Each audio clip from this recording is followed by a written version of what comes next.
Assalamualaikum warahmatullahi wabarakatuh.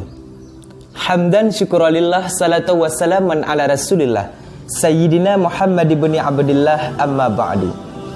Saudaraku seiman dan seakidah, pada kesempatan yang sangat mulia ini saya akan membahas tentang dua golongan manusia yang akan merumpuk combe syurga. Be mangat syurga, Sri beton golong tatamang dalam syurga nyo kata combe mangat. Dan dua buah golongan manusia wala yajiduha, dua buah golongan manusia yang akan merumpuk combe syurga. Jangankan tanda pegah untuk tamang dalam syurga Allah, bau syurga tidak dapat ia ciumi. Golongan yang pertama, anak yang durhaka. Anak durhaka, jangankan tanda pegah untuk tamang syurga Allah, be syurga han merumpuk cum. Dalam agama, takkan mantang kepada urung syik dianggap getanya durhaka.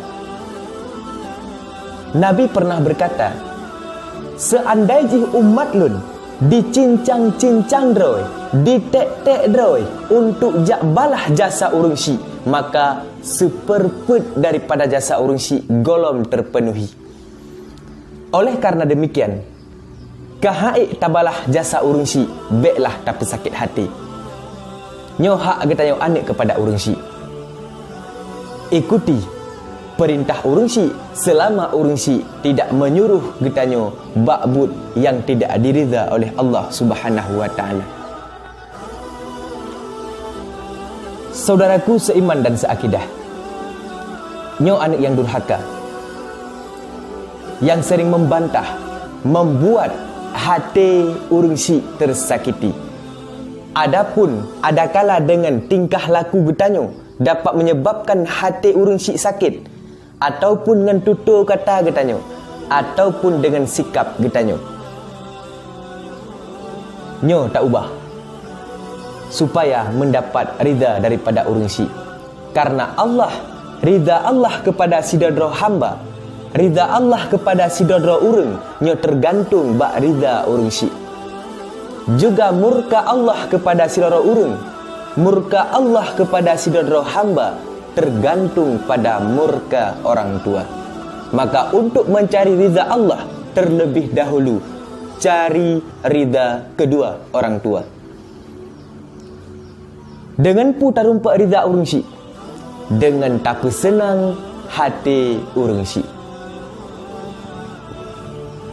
Saudaraku seiman dan seakidah, nyo yang pertama, yang akan combe mangat syurga.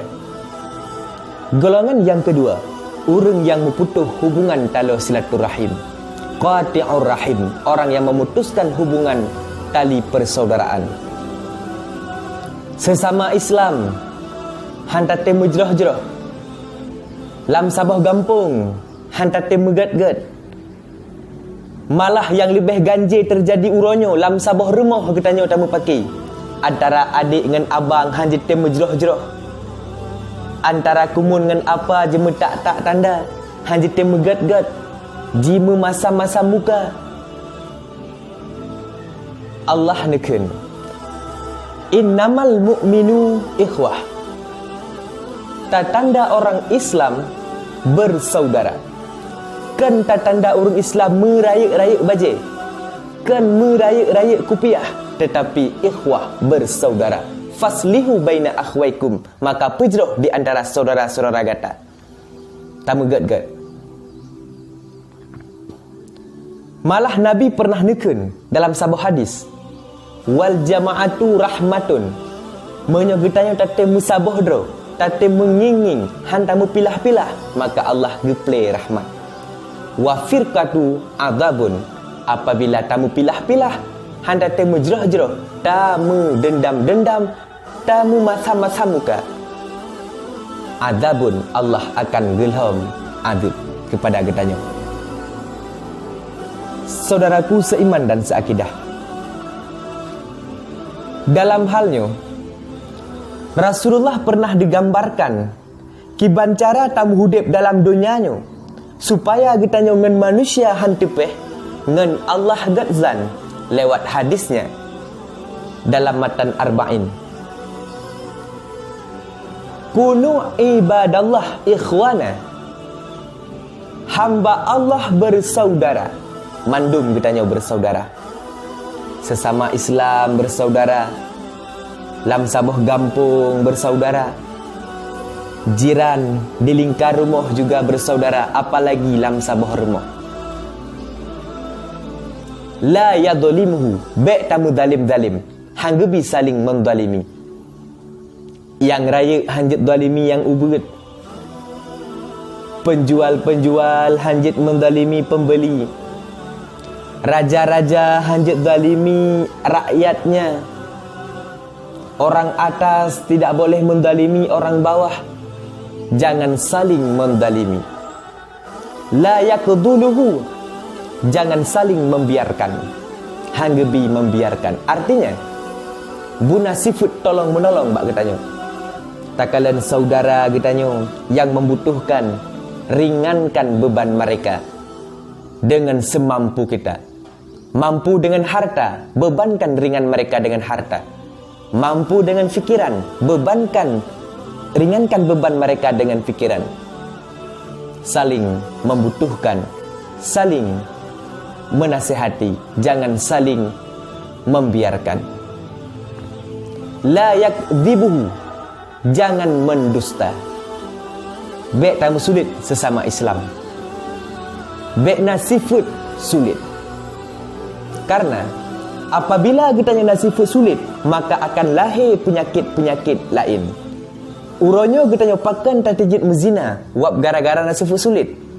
Uronyo kita nyopakan tatijit cemucu, wap gara-gara nasifut sulit. Maka menyona sulit lam ate kita nyo, maka timbul perbuatan keji lainnya. Rasulullah melarang itu. Kemudian, la yahkiruhu, jangan saling menghina sesama manusia. Hanggebi saling menghina. Bahkan Allah Subhanahu wa taala ketika menciptakan manusia dalam dunianya punya kelebihan dan kekurangannya masing-masing. Tujuan kepu untuk saling menghargai dan melengkapi. Hana manusia yang sempurna kecuali orang-orang yang diizinkan oleh Allah Subhanahu wa taala. Maka dikala kita katakan kekurangan bagop, boleh jadi kekurangannya hana bag tanyo, dan kekurangan yang na bag tanyo dan hana kekurangan yang tamiliki kita nyo bagop. Maka semua tidak ada yang sempurna. Maka jangan saling menghina, saling menghargai. Nyan gambaran yang digambarkan di Rasulullah kibancara tamu hudip dalam dunia supaya ngan manusia tanyo getzan dan ngan Allah hanbru ati deh. InsyaAllah mereka tempelaku lagi yo. Kita sesama manusia akan megat-gat ngan manusia terlepas kembali kepada Allah, mendapat ridha Allah Subhanahu wa taala. Makanya golongan yang kedua, jangankan tali pegah untuk tamang syurga Allah, be syurga han merumpak cum urung-urung yang memputuh hubungan talo silaturahim. Saudaraku seiman dan seakidah, nyokeh dua buah golongan manusia yang akan jombe mangat syurga. Yang pertama anu yang durhaka, yang kedua urung yang memputuh hubungan talo silaturahim. Saudaraku seiman dan seakidah, inilah pembahasan kita kali ini. Semoga berkah. Amin amin ya rabbal alamin.